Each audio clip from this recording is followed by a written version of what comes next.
Hello. So I moved my son in. I moved him in to the dorm yesterday. But I was so tired. Man, I was so tired. We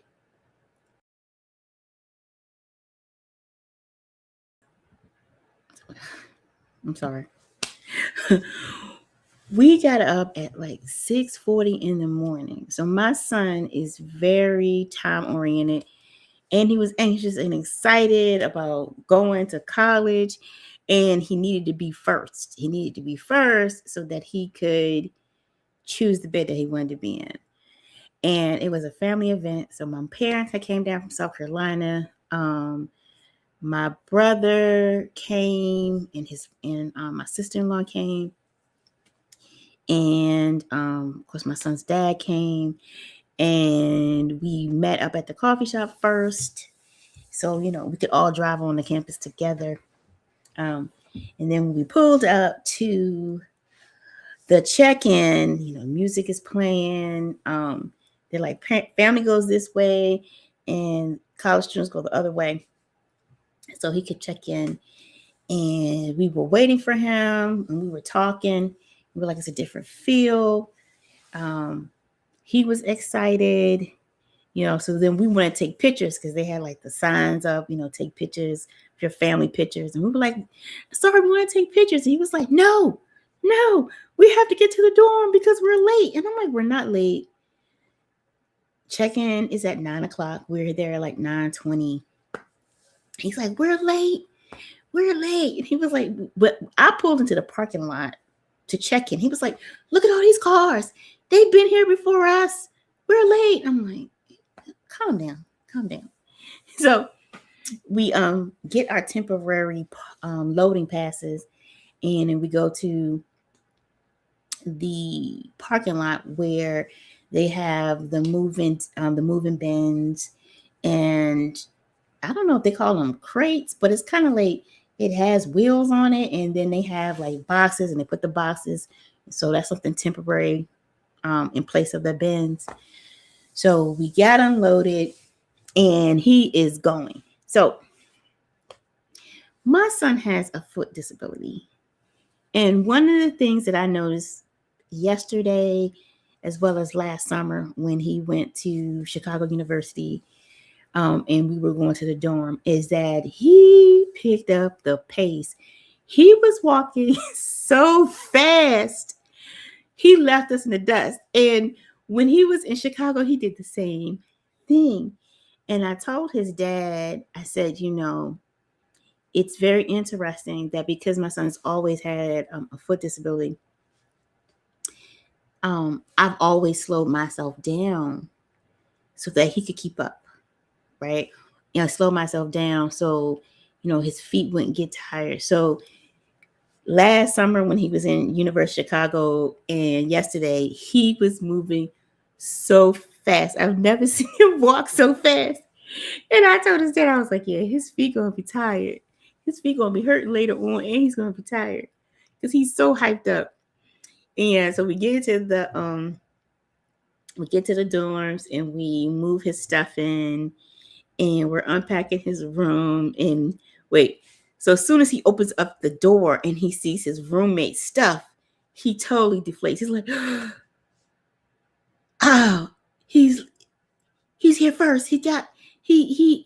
I'm last. I can't choose my bed. I said, well, what bed would you want to choose? He was like, this one. Okay, so what's the problem? You got there on time.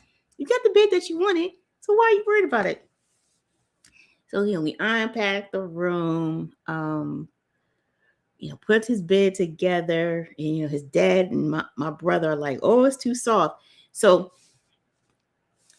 I told my son to get, of course you need a mattress pad, but he has a mattress pad and then he has a mattress pad that has like the memory foam in it. Because to me, most of the beds in the dorms are really, really thin. So I want to make sure that he is comfortable. And I was like, if it gets to be too much, then you can just take it off. So, they're talking on the side, whatever. We put the bed together. He has an espresso machine. We love coffee in my home. So he has his Nespresso machines and his pods, and he's making a list of things that we forgot or he forgot, depending on your perspective. There's some things he forgot. Hey, he forgot his pillow. He packed up all of these things and he forgot his pillow. Now, he's only maybe, it depends on traffic, like at most an hour, 15 minutes away. If it's good traffic, maybe 45, 50 minutes. So he looks at me, he's like, can you take me back get my pillows? Not really feeling that. I gotta think about it. My plan for the day was we're gonna drop you off, go to the grocery store, pick up miscellaneous things, and then I was going home. So I tried to say, well, you want me to buy you new pillows? And he was like, no. Plus, he saw his roommate's side of the room, and he had posters and pictures. It looked like he had been there for a couple of days, which we found out later that he came in early because he was coming from England. So that's why it looked like, he's been there for quite a while. And so once we got him situated, he made like a mini list of some things that he was missing, which is fine. I agreed to take him back. No, I know, right? Because if he was far, I wouldn't have done it. I would have bought new pillows, but I agreed to take him back. And he was still hyped up then. He's like, let me call grandma and grandpa, because if they get to the house before me, I want them to take my pictures off the wall. And I'm like, what difference does it make if they do it or you do it? Let me just have to go in and then come out. You still have to go in and come out. Like, calm down. But he's just so excited. I thought it was like one of the smoothest move-in processes that we've been through. And I've been in maybe like 5, maybe 7 college move-in. Process was really, really smooth. As far as the unloading, really clear with like, this is where you check in, this is where you unload. They actually had people outside of family members, like staff members that were helping people carry the stuff up the steps. Well, luckily my son is on the first floor. I was like, oh, we have moving people. I mean, when we went to University of Chicago, they had students that were helping as well, but with this one, it's like they had moving people, and I thought that was real cool. And then it's like a efficient machine. So you come down with your bin, and then you get to the door, and then they would help people move their stuff up. And then once your bin was empty, they would move them to, I guess, take it back to the loading zone. But I'm telling you, smooth. They had snacks, so make sure that everybody was hydrated with water. If you wanted some nuts or chips, so that was nice because we didn't eat breakfast. I mean, I had my coffee, but I didn't eat breakfast. So once we moved him in, we of course went home and got the pillows. I was so appreciative of my family members. So let's take a moment to be appreciative of the people around us, family members, friends that support our children in this college adventure. And I'm a single mom. Of course, my kids have a dad, but I'm a single mom. And so I have this habit of like, everything's focused on me. Like, what can I do? What can I pay for? What can I pay for all the time? And getting him to college, like not so much about tuition, but just like all the other things I didn't budget for. So here a note for anyone whose child is in high school and they're going to college. Do yourself a favor and set aside a college move-in savings account. So then when it's time for them to move, you already have money saved for, their college supplies, their dorm supplies if they live in a dorm, books, maybe money, spending money. So just budget that. I didn't do that. I had some other things happening in my life. So those are the things that I was focused on the most. And we have a college wish list. I was slow rolling, asking people because I was like, I can do it. I can do it. And then I forgot what I'm always telling my clients is like, you have a team around your child. You have people who want to support you. So you just have to open up yourself to ask for support. So I send out the college wish list, and he was like anxious about that. I want to say all summer, but around July, he really got anxious, and he was hyper focused on like, I need everything on this list, and nothing's moving. And I'm like, it'll be fine.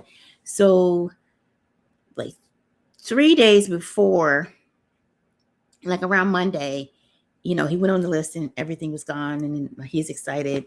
People gave him money, which he's going to use for his books. Funny story about that is his professors are sending him emails, and he's taking chemistry lab. So he's taking chemistry, and then he's taking a lab. And the lab professor says that the book is not sold in the bookstore on campus. So they need to order it on time so they'll have it when class starts. So we're in the car on the way to move him in. And I'm like, you have to buy the book. And he's like, it's $93. I know. I have $200. Okay. Do I really need this book? You really need the book, but people are giving you money so you can buy your books and your supplies. Okay. So discombobulated. We've been having this conversation since he turned 18 and he has money. And I'm like, are you going to pay? You paying for it, right? I'll walk away. And he's like, what are you doing, Mom? What are you doing? I am 18, but I am still under in your charge. You still have to take care of me. And I'm like, I don't have to. It's preference. You're my child. But I think that when you have a certain amount of money, you should pay. Why do I have to pay? So even though he knows the money's for college, you know how it is. Sometimes you have the money. You just hate to see it go. But I'm like, this is what the money's for. So he bought his books. We did that en route. We got there, we unpacked. He had promised us that he would allow us to take the family pictures. So he said once we unpack, we could go back to the check-in section and take the picture. So afterwards, he was like, okay, now we can go take the picture. I'm really happy because I really thought he wasn't going to do it. So we take the picture, and they were doing free lunch on moving day. So we had lunch. And then we went back to get the pillows and came back, and then I took him to the store to get a couple of things, and then, dropped him off and I went home. Now today he had a bunch of things. So my son is in honors college. Honors college is different from regular college because it's like a college within a college or a college within a university, depending if your child's going to university or college. Honors college, their core classes are different, and their core classes are inquiry based and research based. So one of the phenomenal things about honors programs is they get an additional advisor, but because it's inquiry and research based, that means that your son or daughter or your child does not have to wait till their junior or senior year to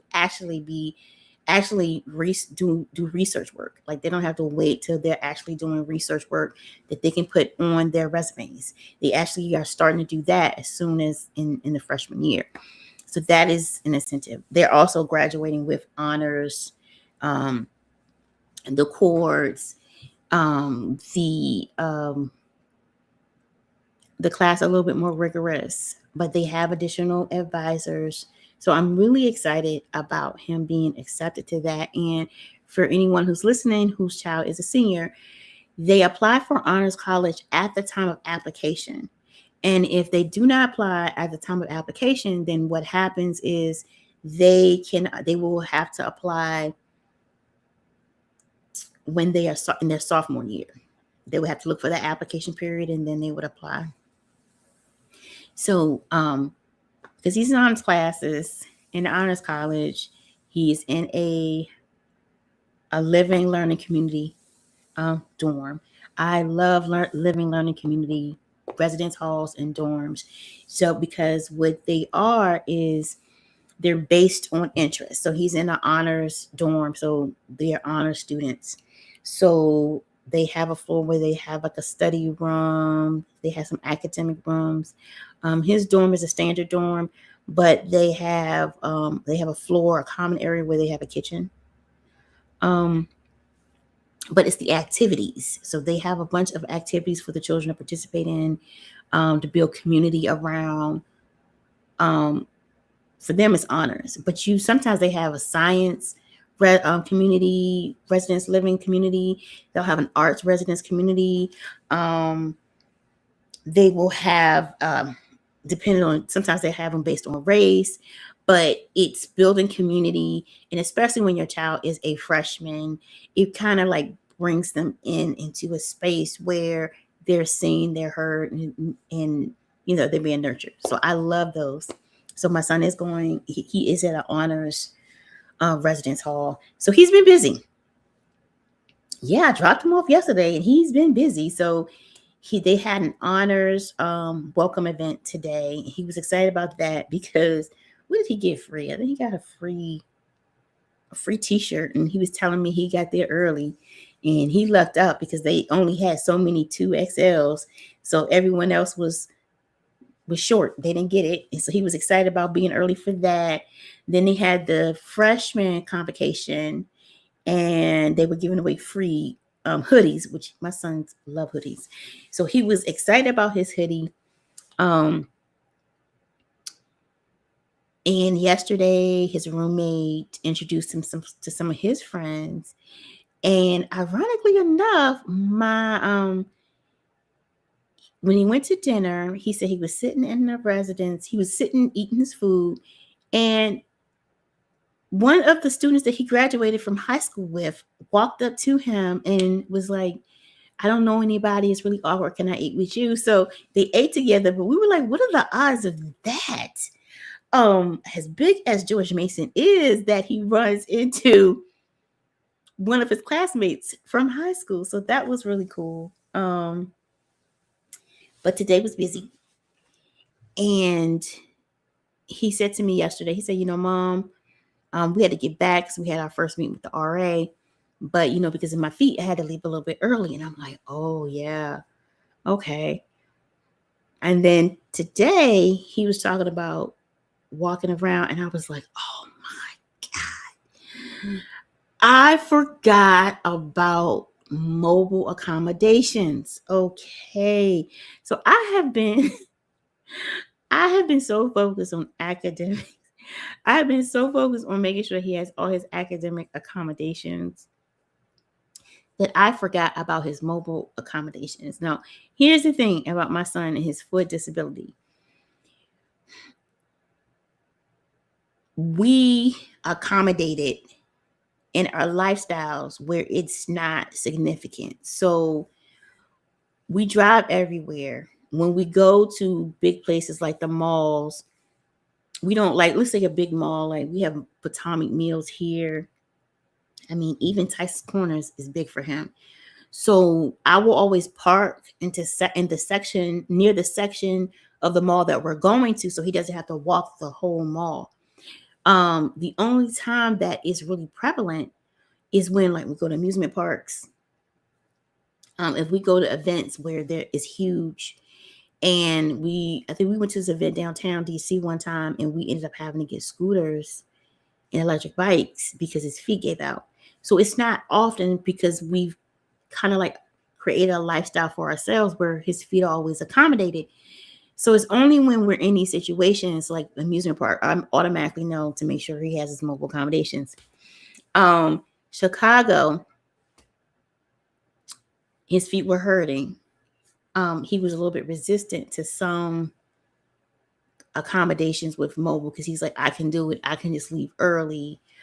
And his dorm is downtown Chicago. So he was like, I can do it. I'll just leave early so that I'll be in class. He had an accommodation for time because it may take him a little longer to get there, but his feet were hurting. He was there for 2 weeks, and he had to soak his feet and he was taking pain meds. So I've been so focused on one, getting there, getting all of the move-in, all of the move-in materials, that I forgot about the mobility. So his feet are hurting, everyone. His feet are hurting. And I'm like, oh, how did I drop the ball? How did I drop the ball? And it was like yesterday, it actually occurred to me yesterday. And I was telling my mom, I was like, oh, I forgot about his feet. I'm about to get an electric bike or a scooter. So we were talking about that today. And I'm like, okay, we can do that. Let me see if I can find one within our price range that meets our needs. So, with that being said, as an entrepreneur, I use AI agents. So my platforms are customized for neurodivergence because that is my business. And when I was asking it to compare like with the best e-bikes that are available, it was saying, like get a bike where I forgot what they call it, but it's like it goes down instead of like being flat, so that he doesn't have to like really put his leg over all the way because of his balance. But it really did a thorough research of a comparison between a scooter and an e-bike and his needs. So we decided to get the e-bike.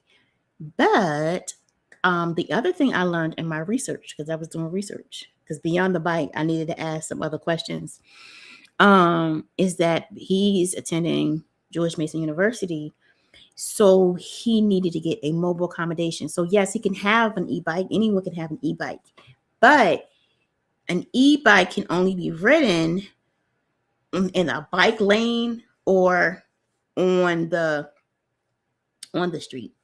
Cannot be ridden inside of the campus. So he needs to have a mobile accommodation to be able to ride it on the campus from class to class. Great. So he went and submitted a request from his disability counselor. Now, the other thing this particular school has is something called Patriot Lock. And they will pick up students and faculty and guests who have a mobility accommodation. So they will pick him up and they will drop him off.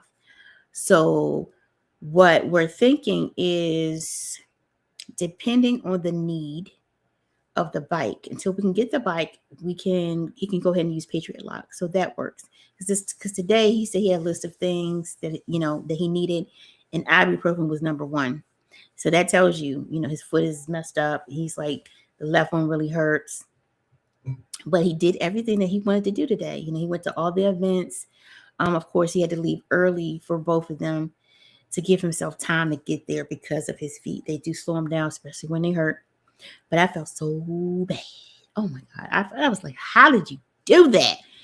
But you got to just keep it moving.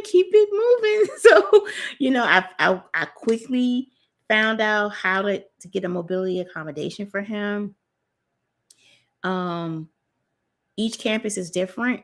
So if your child does need a mobility accommodation, make sure that when they are talking disability services, they bring it up.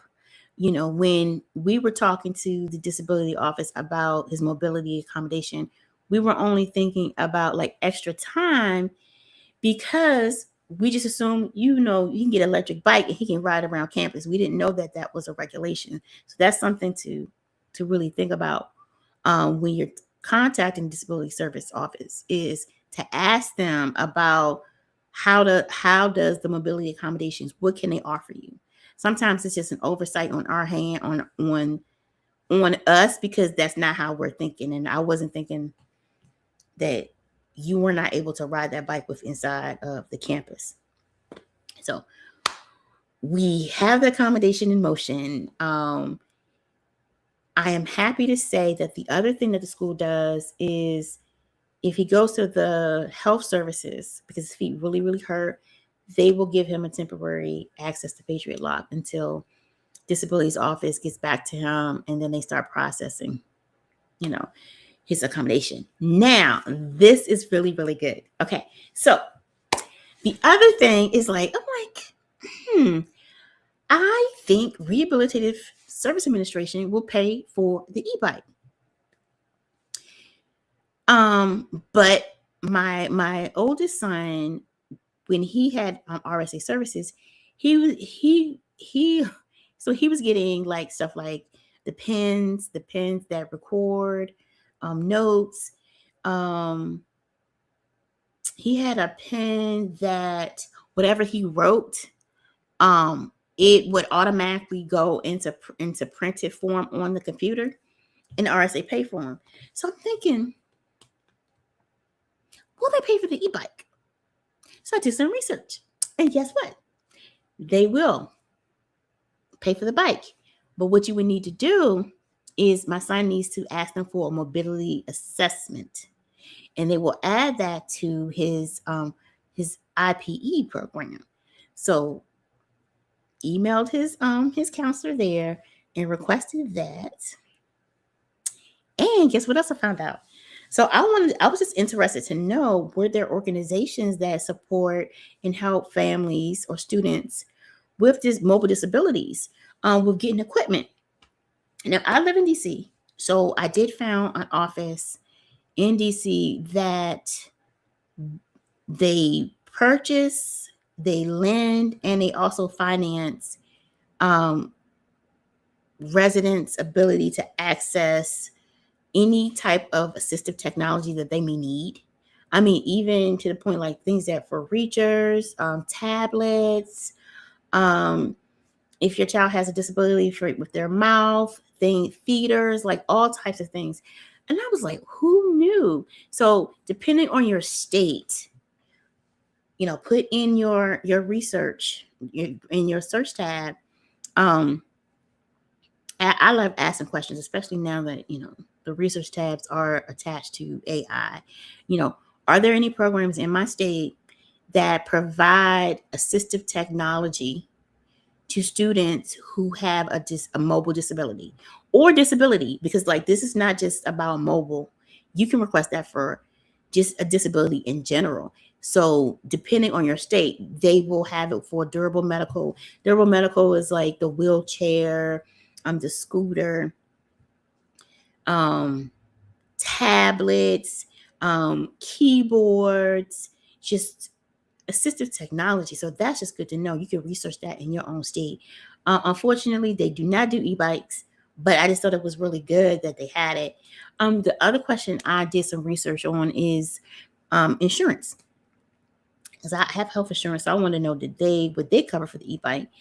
Unfortunately, no, unless my son's podiatrist says that it's a requirement. They more so cover durable medical equipment. So wheelchairs, scooters, not electric scooters. I don't think it's electric scooters. I didn't see that. When my son had his foot surgery, he had to have a scooter, but he wasn't offered an electric one, and he only had one leg. So I don't know how that works out. But I'm always one to say, it never hurts to ask. So that has been a roundup of yesterday and today. So tired this morning, and I was so tired yesterday, but I am full of energy and joy, and I'm just really excited for Sarah. Of course, I'll be back tomorrow to tell you then what happens, as well as some things that I wish I knew, and kind of like a real moment to just sit and just think about it. Right now, things are still happening. But until tomorrow, I hope everyone has a great day.